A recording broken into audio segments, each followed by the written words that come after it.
You know what? You don't have to say them today. It's fine. They're up on the screen. If you really need something, they circulate through. Talk to me. I can let you know any information you want to know, or I'll point you to the person that can help you with that thing. So please, I'm not that scary. I know I'm a big dude, but I promise, I don't know. Maybe I am. Maybe people have had bad experiences. Well, we've been in Matthew, right? So if you have a Bible, flip over to Matthew. We're there. And last week we're watching Jesus, right? He's putting to bed these rumors that, he's saying the old law, it doesn't really matter. And so we're putting that to bed. He says, actually, everything in that law, everything that the prophets talked about, everything pointed to him, right? And so all of the prophecy, everything was put onto Jesus. He says, okay, I've actually filled full the law, right? And so because flesh makes this law weak, Jesus gives it power, and he gives it sustenance, and he says, I've filled it up. Something that this law could never do or sustain, he's filled it up. And so, like I said, we've been moving on into a case study, essentially, of what that means. What does it mean to fill the law full? And so we're going to be going into that these next few weeks or so of what that actually looks like to fill it full. And so this is what we're getting into. Jesus lays the grounds for what it means, not for you and I just to essentially live a outward life of Christianity. Like, I've done the checklist. I've filled in the boxes of Christianity. He says, I actually want to add a full experience to it, an inner experience, a spiritual connection to God. And this is where we're getting at. And so if you're there, you can go to Matthew 5:21. I'm going to go there too. 21 through 26.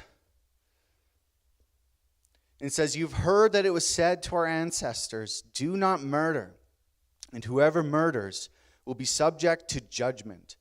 But I tell you, everyone who is angry with his brother or sister will be subject to judgment. Whoever insults his brother or sister will be subject to the court.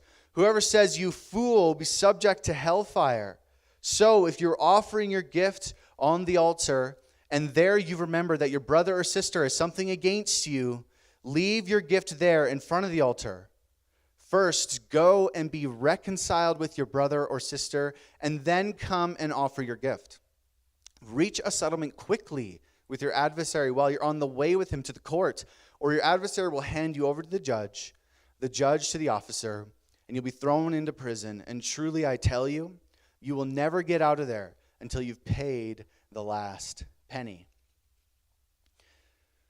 Father, we just come before your word, a word that is full, that's been filled, God, not just a checklist, but a transformation of life. Lord, open our hearts, open our ears today. Make us aware of how you're moving. God, convict. Might we come before you in repentance of sin, but also in your grace. That you're just such a good God who wants to give good blessings to his children. Amen. So he gets right into this case study here. And he says this, so you've heard that it was said to your ancestors, do not murder, and whoever murders will be subject to judgment. And he's talking to his Jewish audience, right? And they would know the law. They've memorized the Torah, especially these teachers, these people of the law. Imagine what you can memorize today, like maybe a caption of a Facebook video so you can tell your friend about it later. That's not how this worked. These people knew this inside and out. You've heard it before, right? Do not murder. Do not murder, or else you're subject to judgment. And he keeps going, he says, but I tell you, everyone who is angry with his brother or sister will be subject to judgment. Whoever insults his brother or sister will be subject to the court. Whoever says you are a fool will be subject to hellfire. And so how the teaching of the day would work, when they hear this statement, do not murder, they're like, yeah, I've heard that, right? The rabbis and the teachers, these people who know the text inside and out, they would go around teaching the people. And most people were illiterate at the time, so you couldn't read the text for yourself. And what you'd have to do is take what they said, and you'd take that at face value. You wouldn't think too deeply about it. Rarely would you, right? Like some of the rabbis and teachers, they would have their disagreements, and they would, talk and to think about the law. But most people didn't talk back. It wouldn't be like this conversation, right? They would sit and they would listen, and they would say, great, thank you for the insight. I've taken it. Maybe this is what you do with my sermons. I don't know. You sit here, great, thanks, Levi, and then you leave, and it's like, took it at face value. Everything else is good. And so they hear this, don't murder. Like, great, cool. Thank you. I've done this. I don't need judgment. I'm not murdering, right? I'm not doing these things that the teachers are saying, and I've done my checklist. And Jesus comes along, and this is what he does. He gives a contradiction. Jesus is all about contradictions in your life. I just want you to do that now. You think one way. Jesus comes and says, you're wrong. There's another way. You think this is the checklist, this is right. He says, guess what? I have something deeper, beyond. So don't sit in your life at status quo, at face value in your Christian life and say, I have it figured out. Because he comes, he says, but I tell you. You've heard it. I'm telling you. And he contradicts. He says, whoever is angry, raise your hand if you've ever been angry. No, we don't have to do that. Whoever's angry should be, yeah, Dave, sent to judgment as a murderer. And he challenges their surface way of thinking. And this was the thought. My outward actions, this is the Jewish thought. My outward life is a reflection of my inner, right? If I'm good outward, I'm good inner. And he says, but you have it all wrong. And this is what he gets at time and time and time and time again. You might be sick of me saying this, but if you're sick of me saying it, maybe you're not getting it. Your inner life, the actions of the heart, what you worship, the thing you have attention to, the thing that influences you, the people you're around, when you are sitting alone and you're with your thoughts, what you're thinking about will then influence your actions on the outward. If I'm a person of peace and love and contentment and joy in Jesus, guess what? I will probably be a person who acts out peace and joy and love and contentment. But if I'm angry, if I'm bitter, if I hold on to things, if I'm self-righteous, if I just want to be right, then my outward actions will display that. This is how you operate as a person. And sometimes I think we sit here and go, well, we've evolved past this. We get it. We get it, right? Like, we study the brain. We're so smart these days, right? We think about habits. We know in the brain, literally, when you're trying to form a habit, there's a connection that keeps happening. They call it pathways. And it makes this pathway time and time and time and time again every time you do something.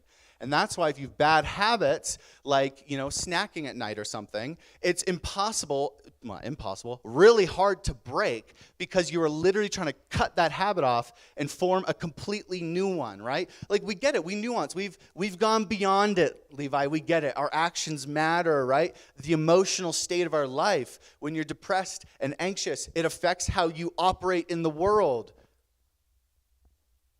Studies show that anxiety, depression, anger actually limit your life. You die earlier when you're these things.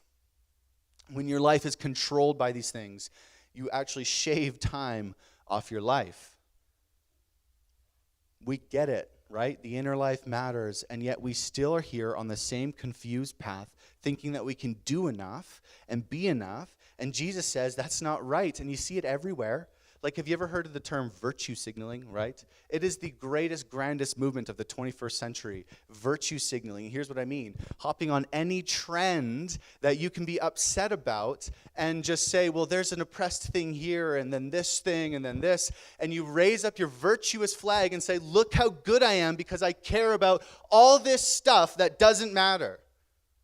Such a great movement. It's very frustrating because you see it online, the virtue movement of people saying, oh, well, there's a lot of contradiction and, conflict in the world and all these horrible bad things, and people don't even understand what they're getting upset about, right? They've just labeled themselves a justice warrior of the time. And then maybe this is you. I don't know if you sit around and saying, well, I love justice. I love, people who are oppressed not having oppression, but you have no clue what that actually means. You have no clue. You just love the checklist so your outer life can look good and we do enough and we post about the government and how they, all these things, and then eventually we're making GoFundMes for people's cats. Like, I saw it happen. It's a thing.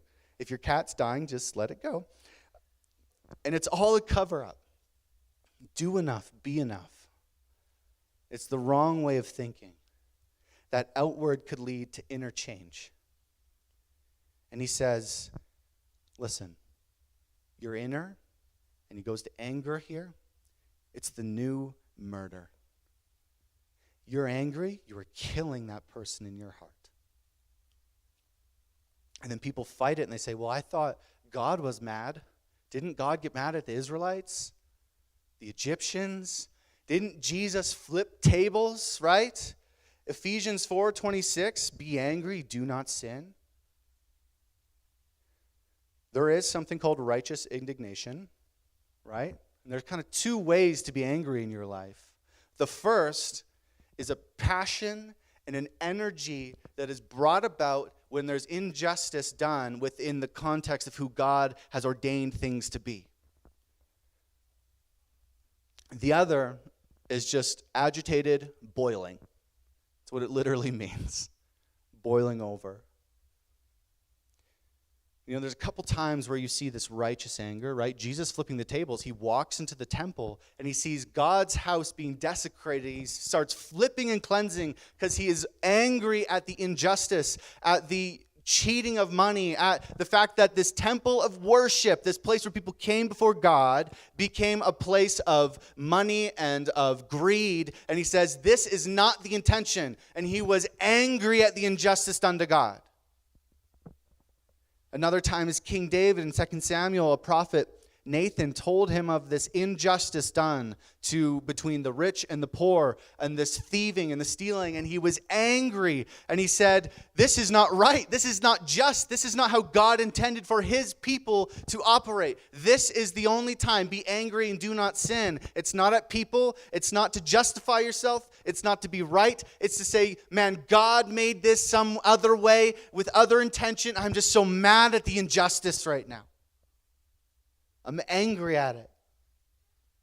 And then there's the other anger. Then there's the other anger, which I think a lot of us lean into this one. It's prideful, self-justified, it's loathing, and it has no real purpose or cause. There's no substance behind it. It's selfish. Other translations of this passage, they add something, and I like what they add. They said, do not be angry at your brother or sister without cause. No cause, no reason, no substance. And I'm going to argue that most of our anger in our life, throughout your daily life, is without cause. And you might experience, there might be hardship and people are rude and they cheat you. It feels as if there's a cause, and then you hold it. You retain it. You stew on it. And if that's the anger that you're living with today, if that's what you experience, and it comes in all forms and shapes, relationships is like the number one. You live with a person for long enough, you start to get angry with them sometimes. But are you going to hold that anger? Are you going to sit in that anger? Are you going to resent them over that anger? And Jesus said, guess what? You are a murderer. And to be honest, as I was reading through this, working through this passage, it hit way too close to home. Hit way too close to home. If you don't know this about me, anger is something that I work through in my life, have been, probably always will. And it's not just like, people write it off like, oh, well, men are angry, you're allowed. You're allowed to do those things because you experience, those people, the anger, the men. It's not an excuse to just be this grumpy, angry man all day long. And it's something I've struggled with my whole life. When I was, younger, even coming out of my teens and 20s, and my youth pastor at the time, I might have told you this story. He was the new youth pastor, and my dad was youth pastor. And he comes in, he starts doing different things, changing, because change is hard, right? We don't like change. I come to this church here in Logan Lake, and I change things. People are like, well, what are you doing, right? Don't do that. You're adding drums now? What? Who is this guy? Just going to resent me? No. But I meet with Colby, and Colby's the guy. The story goes like this, and I'm just mad at him. I sit in my anger. I stew in it. I'm gossiping. I'm slandering. I'm hating everything he's doing. I'm hating Colby. And one day, this is where this story will be going in the Bible, he comes and he says, sits me down in Starbucks, buys me my $7 drink, And the first words out of his mouth, Levi, why do you hate me? What's your problem? And I was taken back because I just let my anger fester. And clearly it was visible everywhere in my life. And I didn't know what to say. I had no reason, no cause. I said, I don't know. I just don't like you. Later on, we repaired, and I went and planted a church with him in Kelowna, so it's all good. But then the anger continued. I let my anger continue into my 20s as I went to Sunnybury to be the worship coordinator, this place where you're supposed to be impacting kids and living for the Lord and doing all the right things. And I made that summer my goal to make the staff life hell because I was just angry for no reason. I was angry at their process. I was angry at their expectations. I just stewed on it. It was no reason. I was just angry, and everybody saw it. I had multiple conversations that summer where they said, Levi, there's no purpose in you being here if you're going to be like this. Get it together.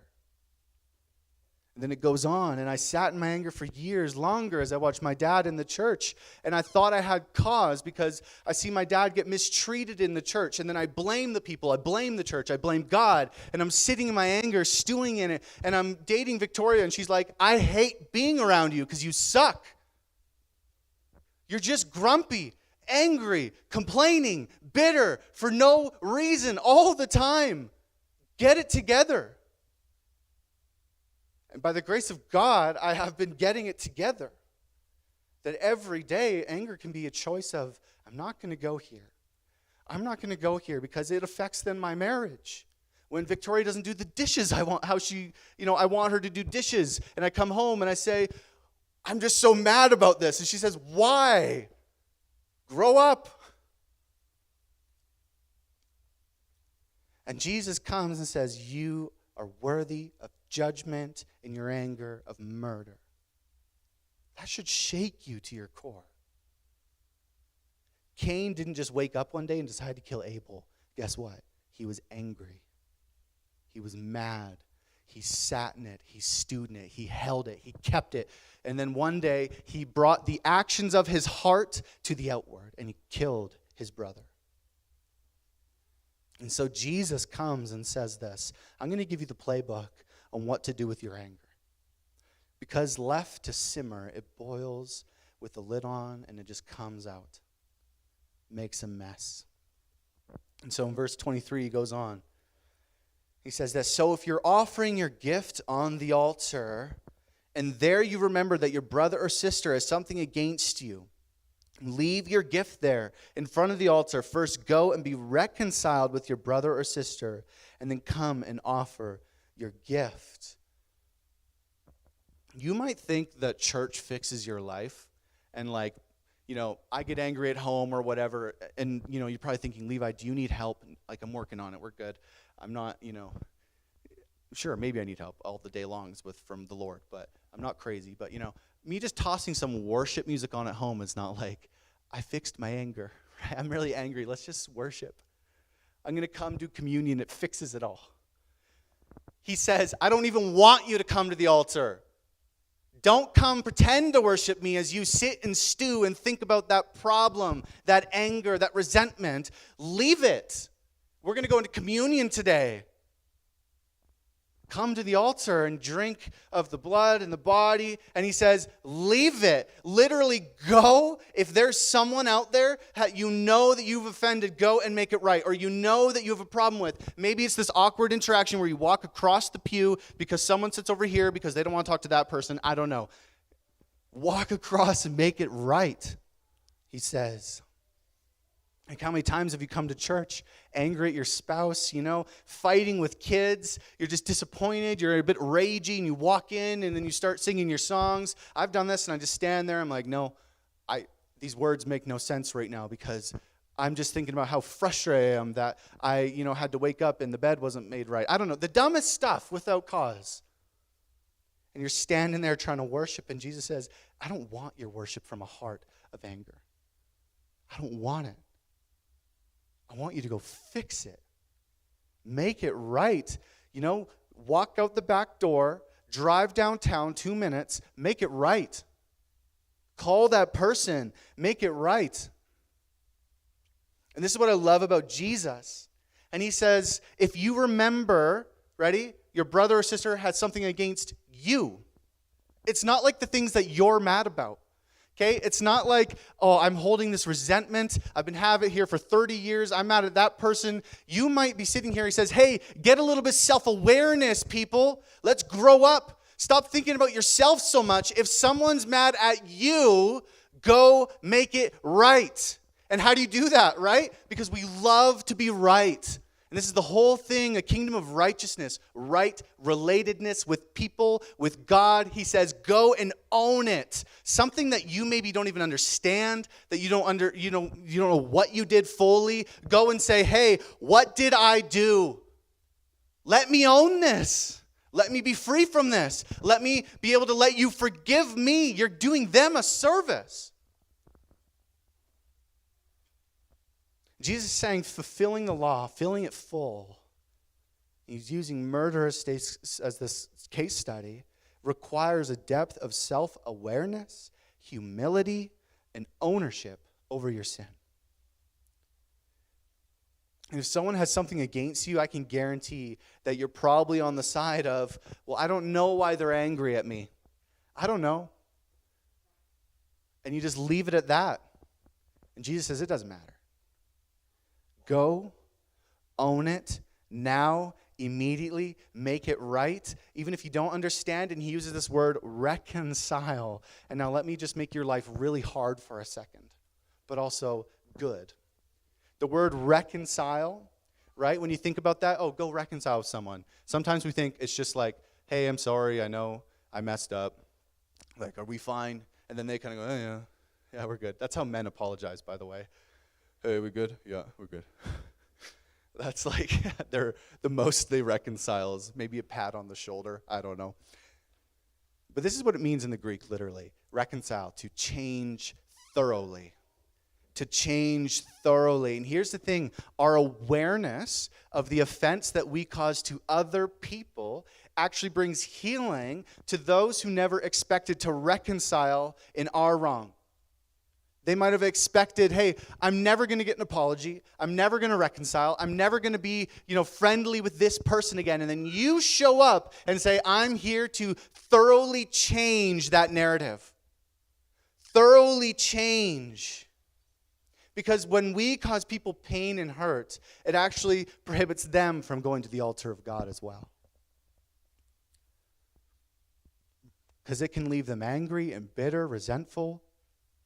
He says, go thoroughly change when someone's holding against you. Or find that person that you have something against and thoroughly change, forgive, bring it to an end. This isn't just like a slap on the shoulder, good to go. It's like, tell me the nuance. Tell me what I did. How could I have done better? Here's what you did. Here's this problem. Let's discuss this. Let's spend time on this, because if we don't, we sit and we stew in it and it eats you alive. Thoroughly change. And maybe you're sitting here and you're thinking, Levi, that's just not possible. It's not possible because you don't understand my past, what I've been through, how I've been hurt. And you're right, I don't. I don't know all of your past. I don't know your hurt. I don't know what's happened. And there's a lot of injustice in this world. Maybe you've been sexually abused, raped. Maybe you've been beaten at home, abused at home. Maybe you're still abused at home, cheated on. Maybe abortion. I don't know your pain. I don't know what drives your anger. And you sit here and say, it's easy enough just to say reconcile. But here you are sitting in the injustice of what man can create, the chaos and the darkness. And you say, listen, I can't let go. Reconciliation is not possible. And you're right, it's not fair. It's not just. It's not righteous. It's not what anyone expects when they live their life, that they're going to have to experience things that bring them to the point of breaking. things that make them just stew inside and say, I will never move on from this. And it's heartbreaking. I can tell you this. God the Father, one, laments your pain that was ever done to you. He laments the anger that it's caused. His heart breaks when he sees, he calls us children of the Most High God. His heart breaks. I cannot imagine seeing my child abused in any way and not breaking over the fact that they had to deal with that. But here's what I know. That God wants his children to thrive. He wants them safe. He wants them healthy. Every aspect of God's character in the Bible, when he goes again and again to rescue Israel, when he says, listen, you're in slavery, I see your pain, I see your bitterness, you're crying out, let me rescue you. You're in the wilderness, let me rescue you. Let me continue to bring you in to the Father's loving arms. And that's the God that's pursuing you. And he wants you to know there's life beyond trauma, anger, bitterness. That you don't have to sit in unhealthy, unsafe environments and attempt to make right what someone else will never reciprocate. I'm not saying sit at the dinner table with the person that's abused you. I'm not saying go back to the relationship every day and suffer in it and do nothing about it. But Jesus says there's a couple parts to this. To our anger, to the wrong, to the bitterness. And so if you go to verse 25, 26, he says, reach a settlement quickly with your adversary while you're on the way with him to the court. Or your adversary will hand you over to the judge to the officer, and you'll be thrown into prison. And truly I tell you, you will never get out of there until you've paid the last penny. I don't know about you, but the people I know in this life who've reached quick settlements, at least one or both parties get the short end of the stick. Right? When you just quickly reach a settlement, you're like, yes, good, I agree to this, I agree to that, handshake deal, let's move on. Somebody's not leaving there super happy. Right? Most people are like, I want to stretch this out. I want to get every penny out of this. I want to squeeze them for everything they got. I'm going to hold on to this until I know I've finally reached the end where I'm satisfied. I'm satisfied with the outcome. I had a friend of mine, and him and his wife were having problems in their marriage with forgiveness. And this is not a good case study, but it's a good example of this. And he had made some poor choices in his life that led to this moment where he'd, messaging women and whatever it was, and he'd made some bad choices, but he put himself on a path of reconciliation to thoroughly change. And he was going on this path, but she just couldn't go with him because she was consumed by her anger, consumed by it. And she felt this power dynamic in their relationship change, and she said, well, guess what? Now I have the power. And if you have a power dynamic in your marriage, you better figure it out quickly, because one person who wields power over another will never sustain a healthy relationship. And she said, well, guess what? You messed up. I'm angry. I'm bitter. I'm going to hold on to it. I'm going to hold it for as long as I can because I can control you now. And she held it over his head, and it eventually became abuse in the home, and then eventually threatening with weapons and knives. And he said he came to the point, I just have to be done. And this is not what I want for relationships. I really do think they could have reconciled if her anger wasn't the driving factor. And it was getting worse and worse. He's afraid to be at home. So one day, after counseling and effort and, reconciliation, wanting forgiveness, he said, I can't spend my life this way. Let's just make a deal. Let's make it quick. You're bringing me to the court. You're bringing me to my death. You're bringing me to prison. Let's make a deal. And he said, listen, you can have everything. I don't care. I'll pay your student loans. I'll pay the debt. I'll sell the car. I'll get a different one. You take all the furniture. I don't care. And he said, we just need to be done because I can't do this anymore. She said, fine. Good. Get out of my life forever. That's not what God intends for marriage. And sometimes, unfortunately, in a safety scenario, it's what happens. But he got the short end of the stick on a quick deal of saying, I can't live with the anger. I can't live with the bitterness. I can't live in this. Just take it all. And sometimes we sit and we say, I'm not leaving. I'm not letting go. I'm not moving on until I have every last drop of what I want.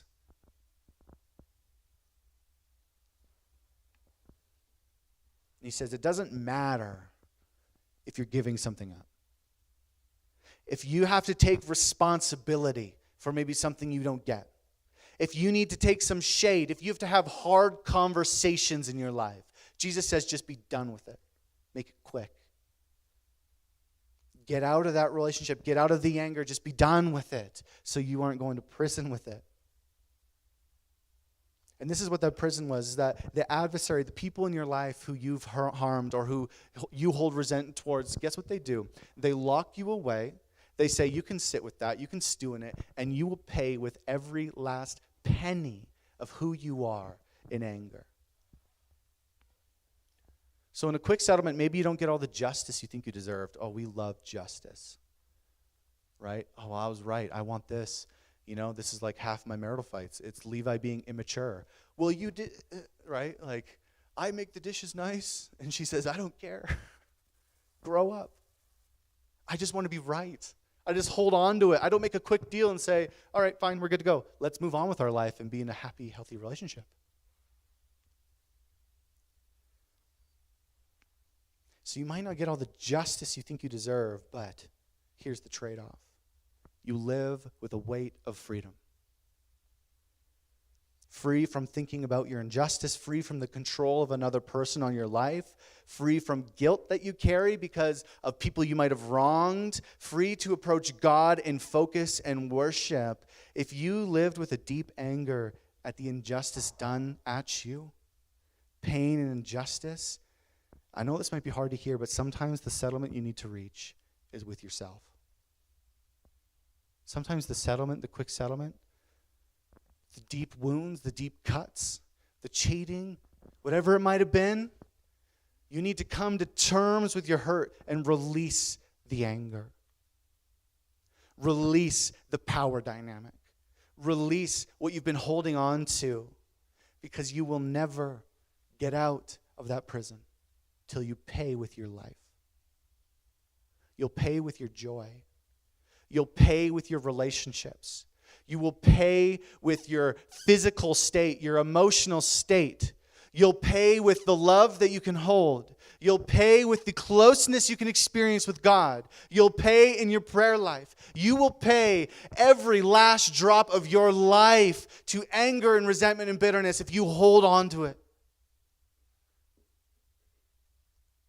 And this is one of the things I realized in my life as I held anger, sat in anger, resented anger, and people around me started saying, Levi, you suck to be around. I was paying for it. And one day I said, I'm exhausted. I just want out. I just want freedom. And you just let go. And you come to terms quickly with yourself and say, I've been hurt. I've been wronged. There's injustice. There's pain. It's not fair. But I live in the freedom that Jesus offers on the cross. Do you think it would be the cross if Jesus came down angry about those who hung him on it? No. He came down victorious over it and lived in freedom. Anger will swallow your life to the point of murder in your heart.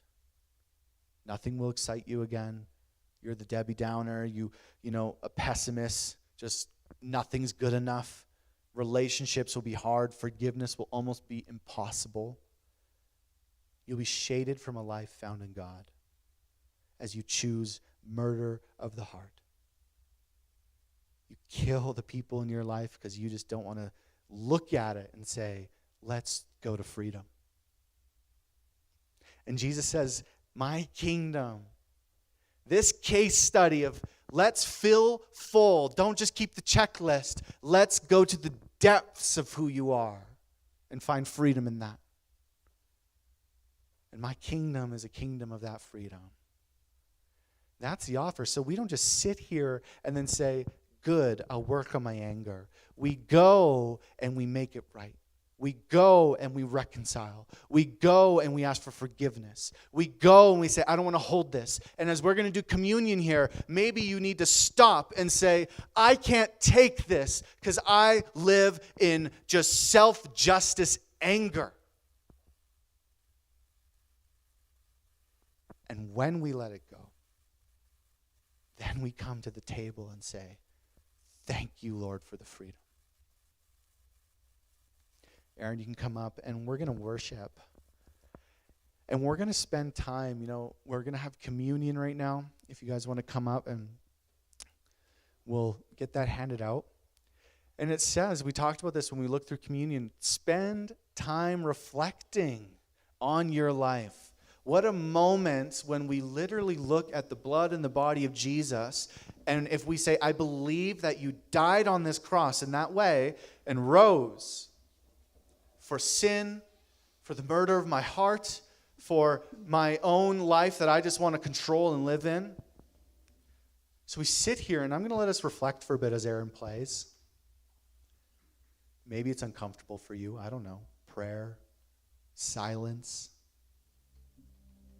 But maybe there's someone you're thinking of, I need to make this right. Maybe there's somebody thinking of, they've hurt me deeply. Maybe I need to move on. Be free in the life of Jesus. So spend some time as they come around, hand this out. You can sit and you can pray, you can think. And we'll take it all together in a second here.